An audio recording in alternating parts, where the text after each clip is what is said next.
Bendiciones a todos, Dios los bendiga. Bueno, vamos a culminar estos estudios de esta semana acerca de la adoración.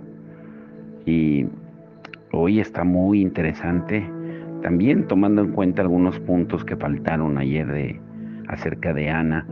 Y el título de hoy es La adoración, el anhelo de nuestra alma.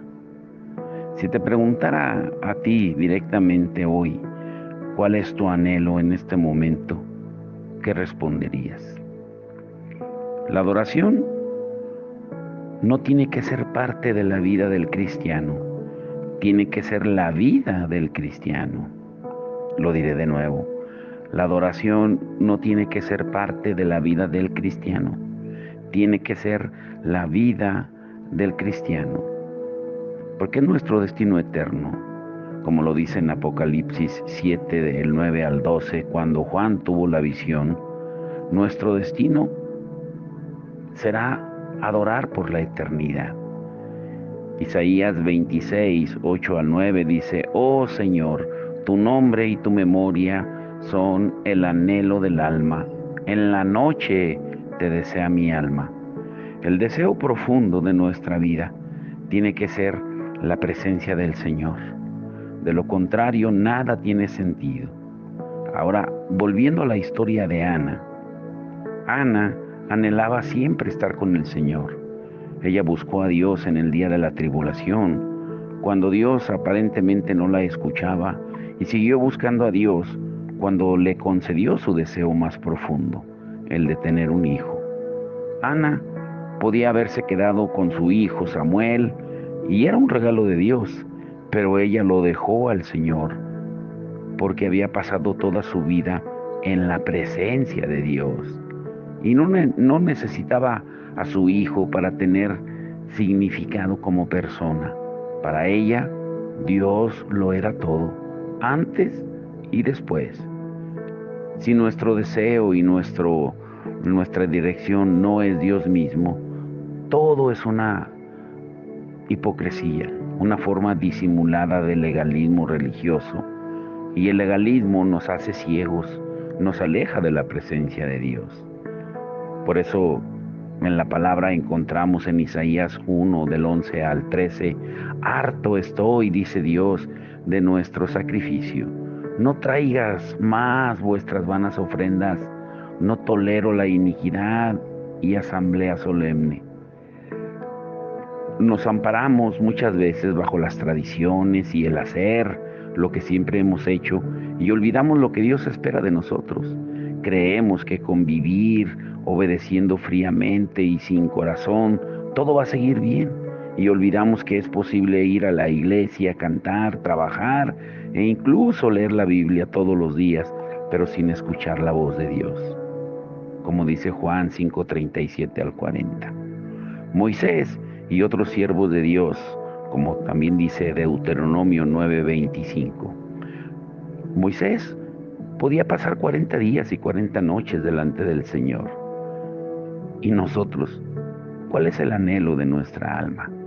Hay muchas personas que no han llegado a comprender, ni por supuesto a comprobar, lo que significa pasar mucho tiempo a solas como familia o como iglesia en la presencia de Dios.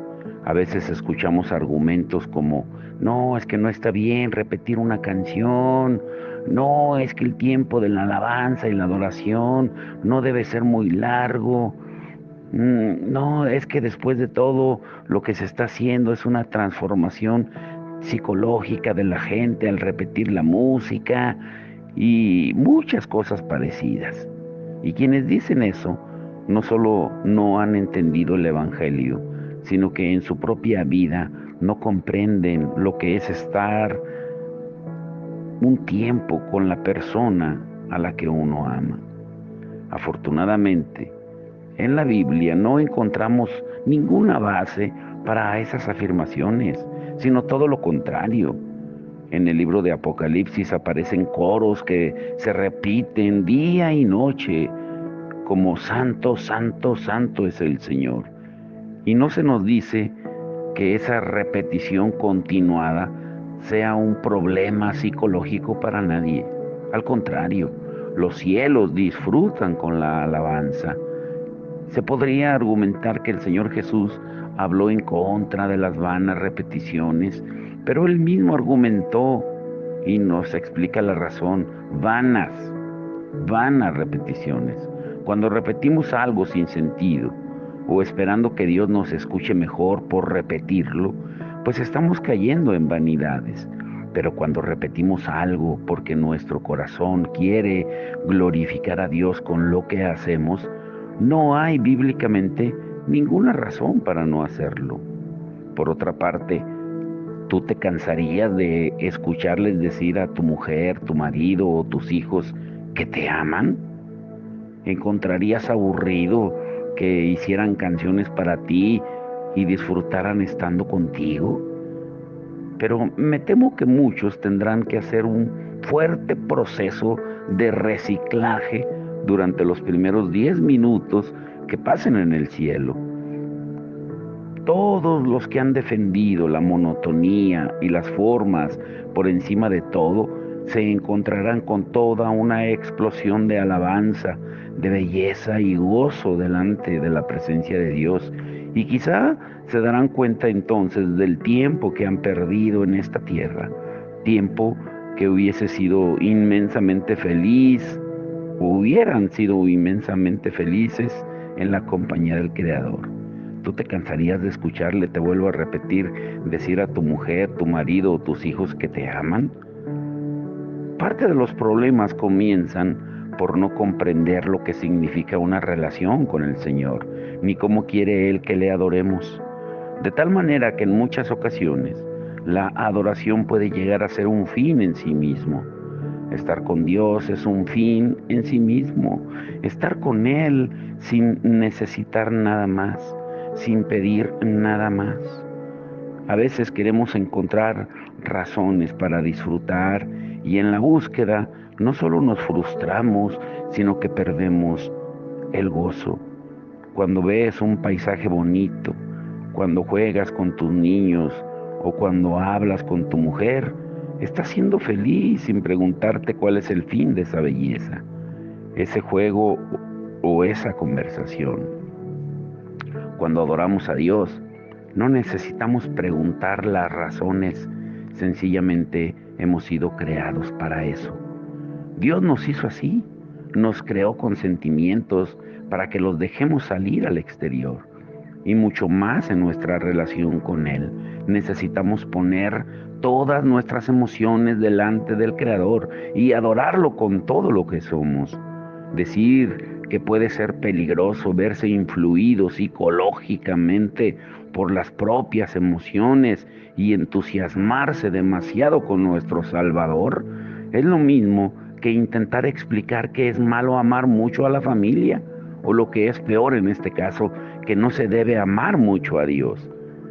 Cuando examinamos el libro de los Salmos, nos damos cuenta de que está lleno de deseos apasionados por la presencia de Dios, como el Salmo 42, donde dice, mi alma tiene sed de Dios, del Dios viviente, y muchos otros. Y cuando leemos frases así, yo me pregunto, ¿de qué tenemos sed nosotros? El mismo Señor Jesús, Él anhelaba la presencia en todos los momentos de su vida, a pesar de ser Dios mismo.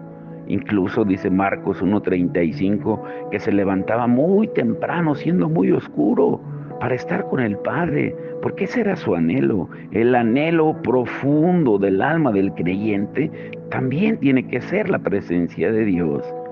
Si no es así, hemos perdido de vista la belleza del Evangelio y por lo tanto nuestra propia dignidad. El anhelo, vuelvo a repetir, profundo del alma del creyente tiene que ser la presencia de Dios. Si no es así, hemos perdido de vista la belleza del Evangelio y por lo tanto nuestra propia dignidad. Nuestra alma no puede encontrar satisfacción si no es en el Señor. Nuestro corazón no puede encontrarse dividido con ningún otro amor. Nuestra sed espiritual solo puede y debe ser saciada por Dios. Horas enteras, días enteros, meses enteros, realmente toda nuestra vida y aún la eternidad entera no nos bastará para disfrutar por completo con nuestro Creador. Ahora, número 1, buscar al Señor de todo corazón. Segunda de Crónicas 15, 12 al 15 dice: hicieron pacto para buscar al Señor, Dios de sus padres, con todo su corazón y con toda su alma, y que todo el que no buscara al Señor, Dios de Israel, moriría, ya fuera pequeño o grande, hombre o mujer.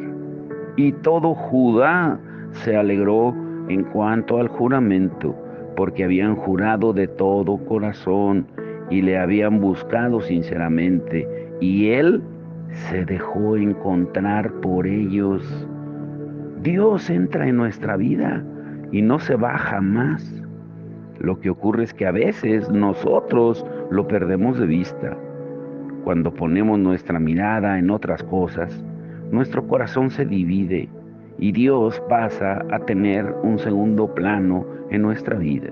Y desgraciadamente, a veces aún continúa bajando a un tercer o cuarto grado.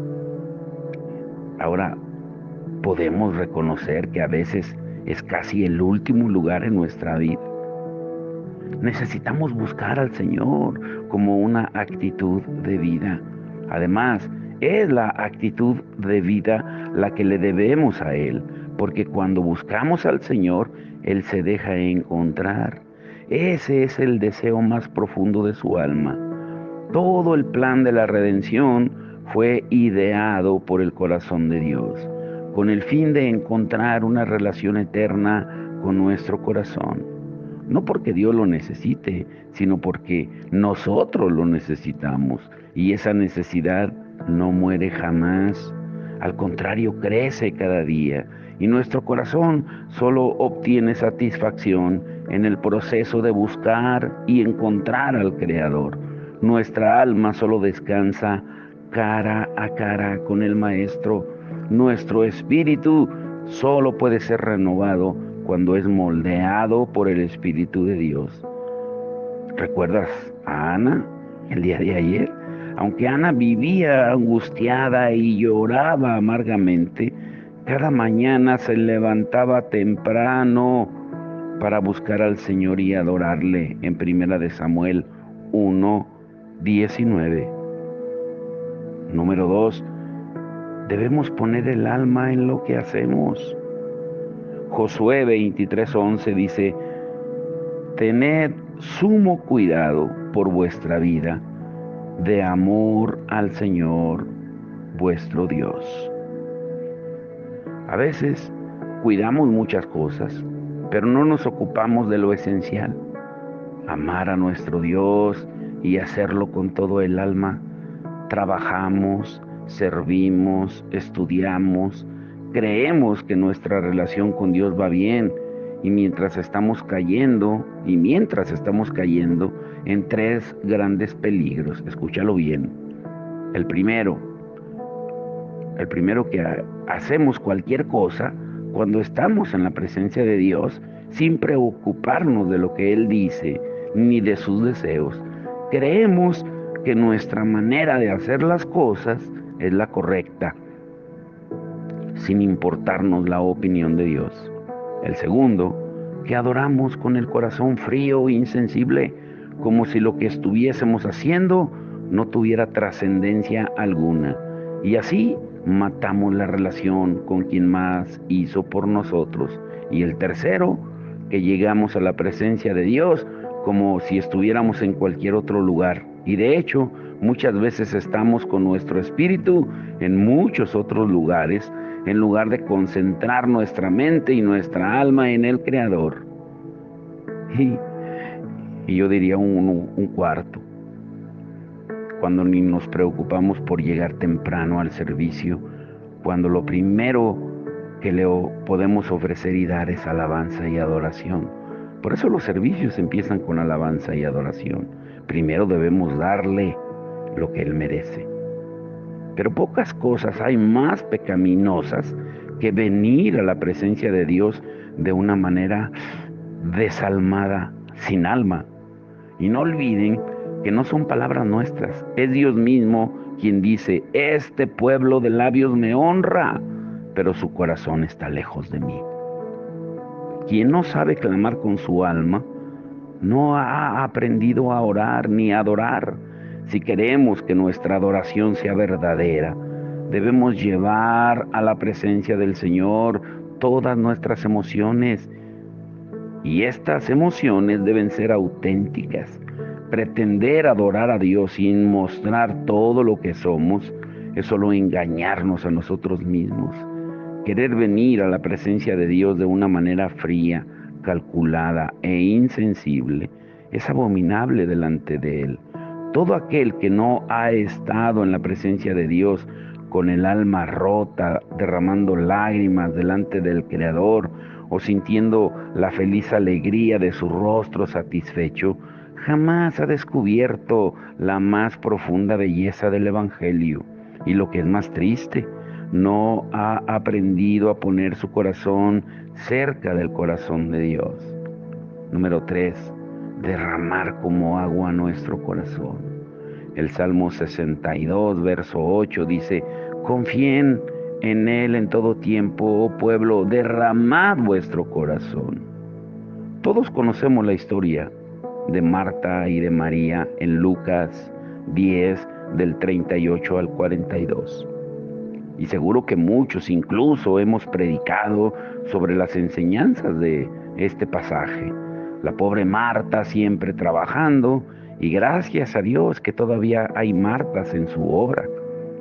Y hemos dicho las mismas cosas tantas veces que nosotros mismos las hemos olvidado. Y la verdad es que no disfrutamos mucho de la buena parte que escogió María. Nos hubiera encantado que la historia fuera al revés, pero todos parecemos estar más de acuerdo en la importancia del trabajo y no en la trascendencia del tiempo a solas con Jesús. Damos más importancia a las cosas que hacemos por Él que a la comunión íntima a los pies del Maestro. Si fuera al revés, el enfoque estaría en nosotros y no en Dios. Así que Él diría que somos buenos porque nos preocupamos por el trabajo, porque pasamos días enteros, a veces meses enteros, sin venir a la presencia de Dios. Pero, ¿por qué tenemos tanto que hacer para Él? Tanto que ponemos todo nuestro énfasis en el trabajo y no en el deseo de estar con nuestro Señor por encima de todas las cosas.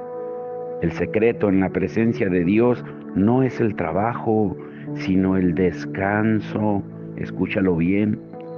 El secreto en la presencia de Dios no es el trabajo, sino el descanso. La clave del poder no es un corazón fuerte que derrame energía, sino un corazón limpio, abierto y claro delante de Dios. Un corazón que no esconde nada, un corazón que ama encontrarse con su Creador y dejar que Él lo limpie. Esa era la experiencia de los salmistas. Jamás le ocultaron nada a Dios. Por ejemplo, el Salmo 56, 8 dice: pon mis lágrimas ante ti.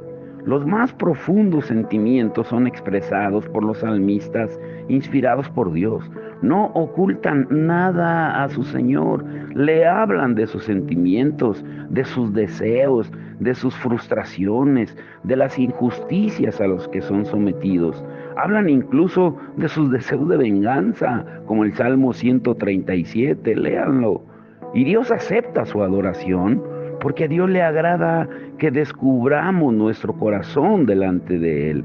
La adoración no se trata solo de hablar de nuestro Señor. Él quiere que le digamos lo que sentimos. Pero a veces cuando algunos predicadores o maestros dicen afirmaciones contundentes, deberíamos tener la posibilidad de responderles para no confundir a los creyentes que están escuchando. Y lo digo porque alguien dijo en un congreso hace muchos años que ahora hay muchas canciones que no son alabanza a Dios y que Dios no las acepta porque hablan mucho de nuestros sentimientos y poco de Dios. La verdadera adoración solo habla de Dios. Eso dijo él. Y muchos asintieron con sus cabezas como diciendo, eso es lo que está pasando hoy.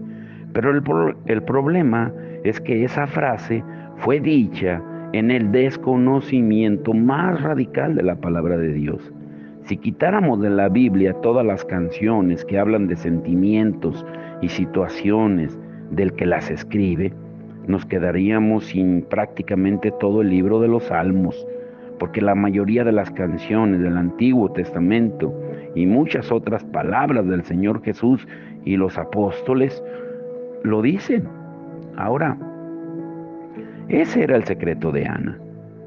Cuanto más amargura había en su corazón, tanto más se acercaba a la presencia de Dios para dejarla ahí.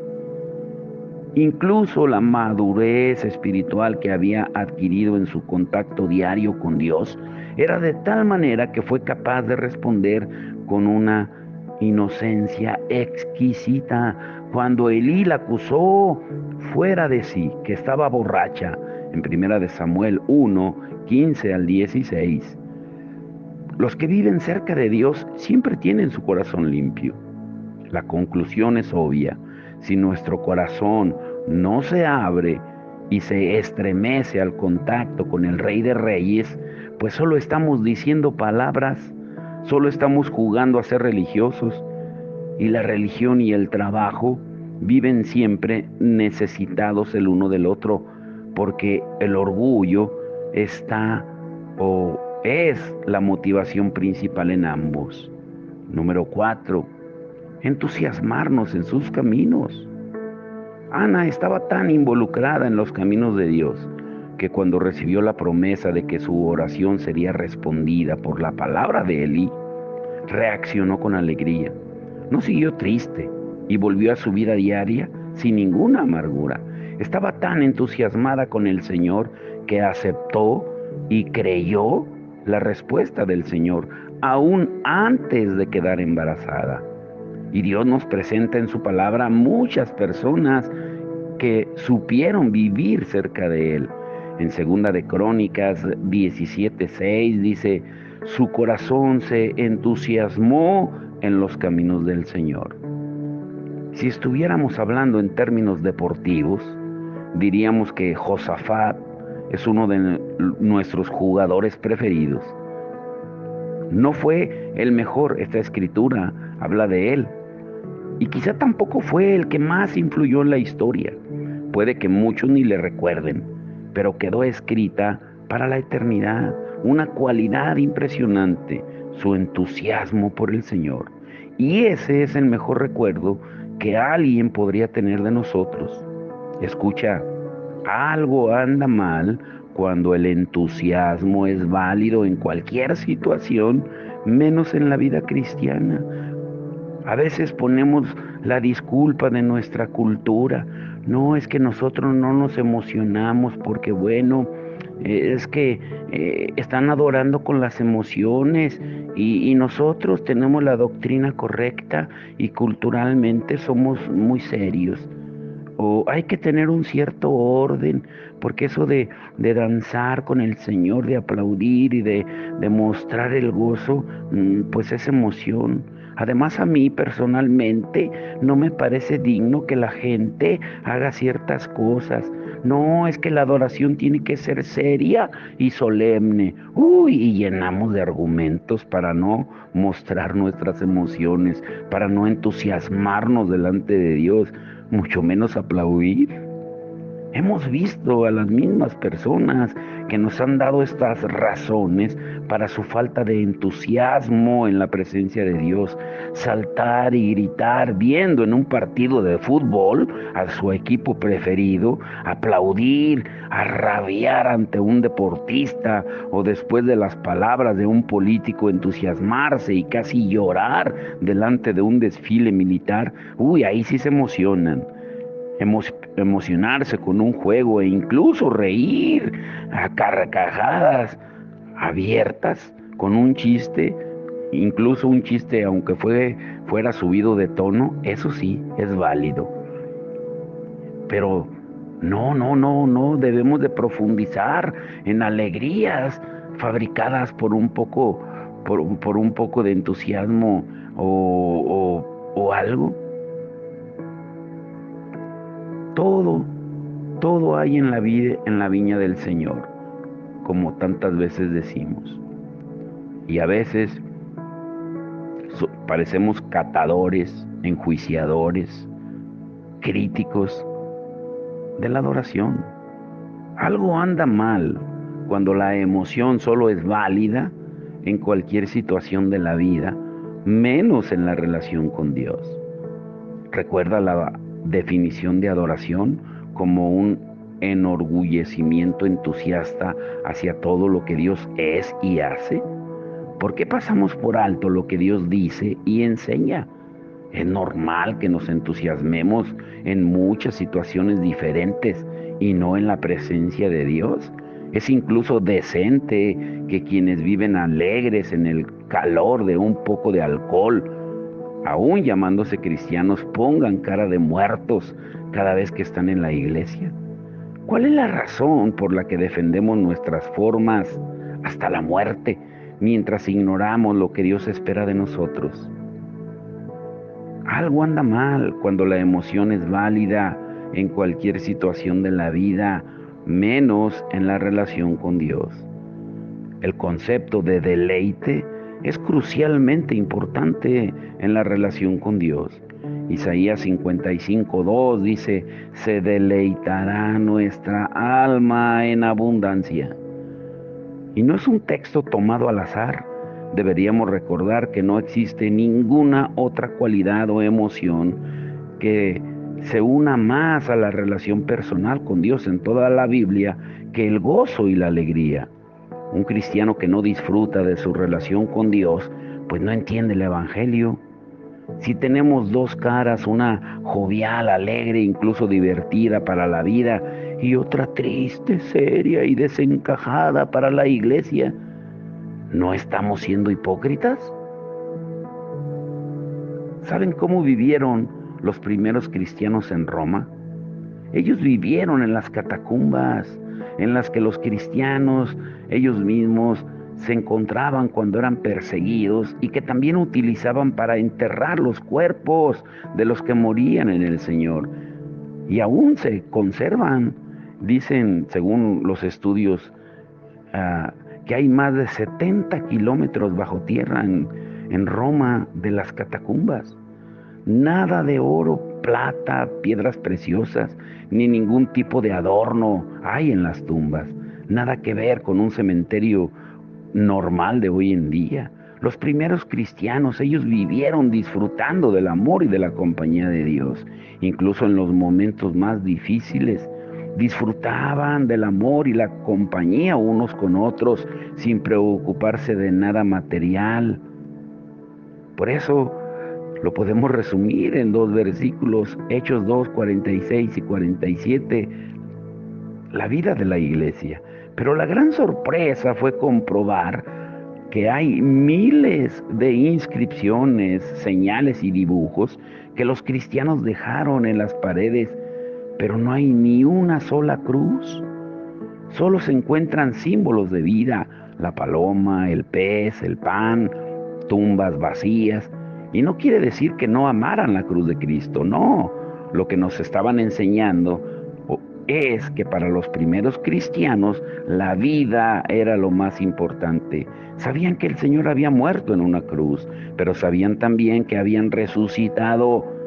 Y es más, vivían esperándolo porque sabían que iba a volver. El cristianismo se ha ido perdiendo a lo largo de los años por la frialdad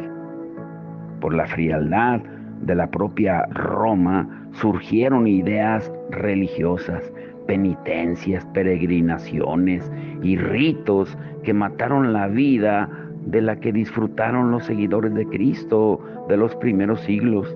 Y no es extraño, un Salvador muerto serio y ritual es mucho más fácil de controlar que el Mesías vivo y radiante que nos presentan los evangelios.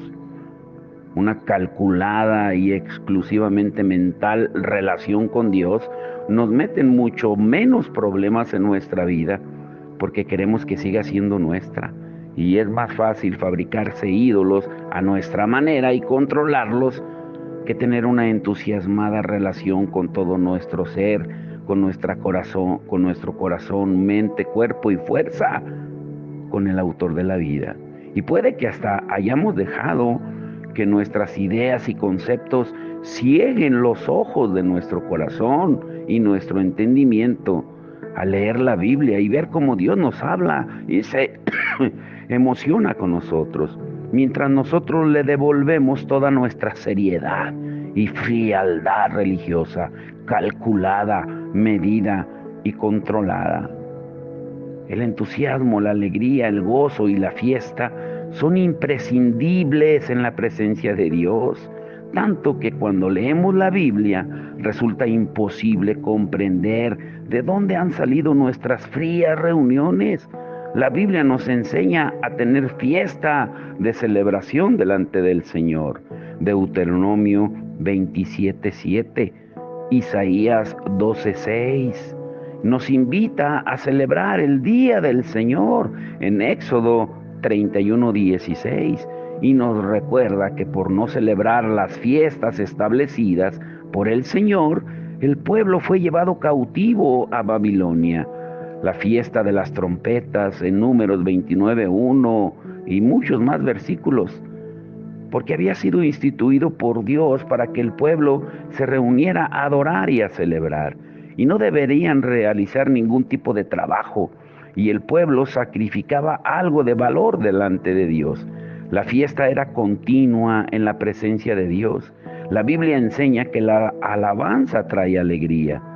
Proverbios 29:6, Salmo 9:11, Salmo 33:11, Salmo 101, y es más, son centenares los versículos que nos mandan cantar alegres a Dios. Salmo 98:4. En otro lugar explicamos cómo el mandamiento más repetido en la Biblia es precisamente ese: cantad alegres a Dios. Por otra parte, no podemos olvidar que lo primero que desaparece cuando dejamos de alabar a Dios es el gozo. Jeremías 48:33. El gozo del Señor es imprescindible en nuestra vida, dice Nehemías 8:10, Filipenses 4:4, Primera de Tesalonicenses 5:16, Isaías 25:9, Primera de Reyes 4:20, Isaías 35:10, Isaías 51:3, Isaías 52:8 y 9, Isaías 54:1. Una y otra vez recalca la alegría y el regocijo. Segunda de Crónicas 30:26, Primera de Crónicas 29:22, Jeremías 30:18-19. Dios manda que la alabanza sea alegre y entusiasta. Jeremías 31:4. ¿Qué idea de Dios tienen las personas que asisten a nuestras reuniones? ¿De un Dios lleno de gozo? Como debe de ser, Isaías 24:14-23, Isaías 30:29, Santiago 5:13, Primera de Pedro 1:8, Isaías 56:6-7, Isaías 65:10. Pero, ¿qué ha pasado con el gozo y la alegría en nuestra vida y en nuestras reuniones? De todo corazón, hoy te digo y te exhorto a que leas la Biblia para comprender la manifestación de Dios a los hombres y a su pueblo y comprobar cómo siempre hay gozo en esa relación. Es la relación de un padre amoroso con sus hijos, del Creador con su pueblo, del esposo con la esposa. Esa relación está marcada siempre por Dios con gozo y alegría. Si nosotros tenemos tristeza, hay un peligro, porque es símbolo de que hemos pecado, porque solo cuando el pueblo necesita arrepentirse porque ha pecado, Dios le pide al pueblo que esté triste y llore. La tristeza entró en el mundo a causa del pecado y de la rebeldía contra Dios. Si estamos tristes en la presencia del Señor, es a causa de nuestro pecado contra Él. Y ahora pon atención, eso es lo que veremos el domingo, acerca de dos ladrones de la adoración. Hemos visto en el domingo pasado que cómo el temor roba la adoración. Pero ¿cuál es el dardo envenenado que lanza a Satanás detrás del miedo? ¿Lo habías pensado? El domingo pasado estudiamos con cierto detalle sobre la causa principal de los temores y miedos del ser humano, su alejamiento de Dios. Y ese es realmente el origen de todo. Y es impresionante que aún en los que se llaman creyentes exista ese alejamiento de Dios. Y eso propone una idea o produce una idea distorsionada de Dios y viene a ser la principal causa de temor para el creyente, porque ven a Dios de una forma equivocada. Y ahí aprovecha Satanás para lanzar un dardo envenenado. ¿Pero cuál es? El domingo lo veremos. Dos ladrones de la adoración. Ese será el título. Pero por hoy te invito a que medites en las escrituras, todas las escrituras que vimos. Yo ayer me gocé porque una hermana se ve que estudió la escritura, todas las citas bíblicas que vimos, y me puso de algo donde yo me equivoqué, donde en lugar de decir 1 y 2, dije 21 y 22. Y eso me gustó porque debemos demostrar entusiasmo, estudiar las escrituras.